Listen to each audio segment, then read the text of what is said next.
এই বশীকরণটির নাম হচ্ছে লাগান বশীকরণ। মানে একটা জায়গায় খিল দিয়ে দেওয়া। এই খিলটা যতদিন দিয়ে রাখবেন ততদিন বশীকরণের হয়ে থাকবে। খিল খুলে দিলে আবার বশীকরণ কিন্তু চলে যেতে পারে।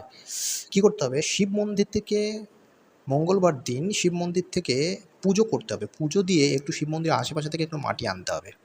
এবার ওই মাটিতে একটি পুতুল তৈরি করতে হবে। কলাপাতার উপর পুতুলটি রাখবেন, পূর্ব দিকে মুখ করে বসবেন।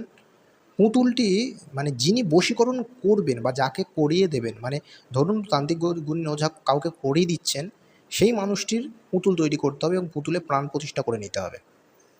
এইবারে প্রাণ প্রতিষ্ঠা করার পর একটা মন্ত্র আছে, সে মন্ত্রটা আমি ভিডিওতে বলবো না, সেটা আমার কাছ থেকে যারা মন্ত্রটা নিতে চান তারা আমার হোয়াটসঅ্যাপ নম্বরে যোগাযোগ করতে হবে। সেখানে ৫১ টাকা দিয়ে প্রদান করে অনলাইন থেকে তবে আমাকে কাছ থেকে মন্ত্রটা পাবে।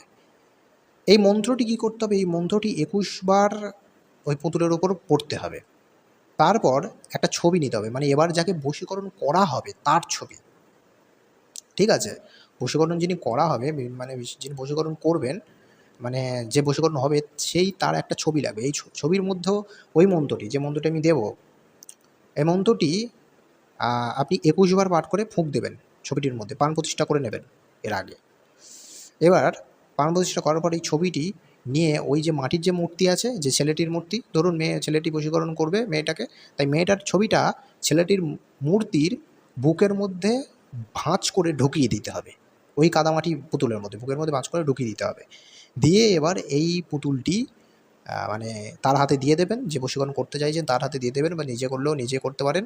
সেটা যাকে বশীকরণ করা হবে তার বাড়িতে ফেলে দিয়ে আসতে হবে বা গাছে ঝুলিয়ে দেবেন।